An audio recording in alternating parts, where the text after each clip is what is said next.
Second grade, I am so proud of the readers that you're becoming, even this early in the year.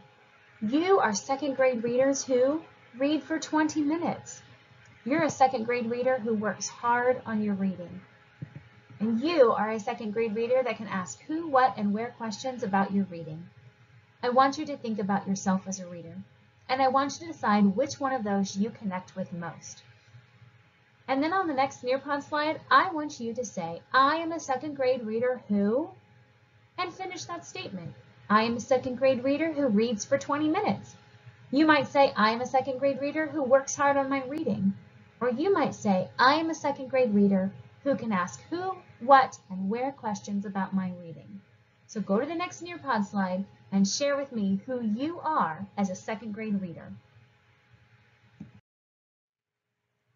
Just like we think about who we are as a person, we can think that way about the characters in our stories. Authors usually use two ways to introduce and describe characters to us. They use their words, or the text in the story, and they use the illustrations, or the pictures in the story. Good readers know that they have to look at both the words and the illustrations to really understand the character. When they do this work, readers ask themselves these things. What do the words say? Analyze the text and think, what do the words say about the character? What do the illustrations show? Good readers look carefully at the illustrations and think, what does the illustration show me about this character? But they don't stop there. They move on and ask themselves a third question. What does this tell me about the kind of character this is? Let's practice doing this work using our shared reading text from today. Remember, in this section we were reading about Rodney. So let's think about what kind of character is Rodney. First we think, what do the words say? We look back through our shared reading text and find, what does the word say about Rodney? Here are some things that I found. It says that when Rodney talks, he whispered and he mumbled. It says that he gnaws lunch alone and that he hides inside of his jacket. I'm already getting kind of an idea of what kind of character Rodney is, but I want to also ask myself, what do the illustrations show? So now I'm going to look carefully at the illustrations and I'm going to see what the illustrations show about Rodney. Well, in the first illustration, I noticed that Rodney's eyes are down, his eyebrows are sad, his eyes look droopy. Okay, that's giving me some more information about Rodney. Let's look at the next illustration. In this illustration, Rodney's looking down again. He's not looking at his friends or the other kids in his class. And in the final illustration, I noticed that his jacket is up over his head and his hands are on his face. So that's giving me some information about Rodney.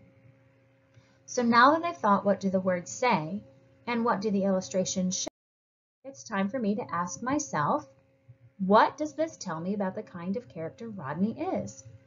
So remember, he was whispering and mumbling and hiding in his jacket and eating his lunch alone. And the picture showed me that his head was usually down or his hands were on his face.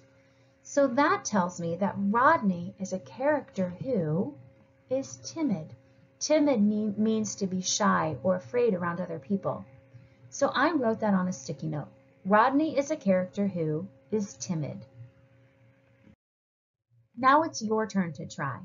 I want you to think about Camilla. Here's the section of our shared reading text for today that's all about Camilla. I want you to read this section again to yourself. Or you can go back in the Nearpod slide to where we read it together. Then I want you to think, what do the words say? What do the words say about Camilla in this section? Then I want you to think, what do the illustrations show? Look carefully at the illustrations and notice what it shows about Camilla. And then finally I want you to think, what does this tell me about the kind of character Camilla is? Once you've thought about what the words say and the illustrations show, and you've thought about what kind of character Camilla is, I want you to create a Camilla statement. Camilla is a character who, what? On the next Nearpod slide, I want you to share your thoughts. What did the words say? What did the illustrations show? And then tell what your character statement is. Camilla is a character who, blank. Head to the next Dear Pod slide to share your thoughts.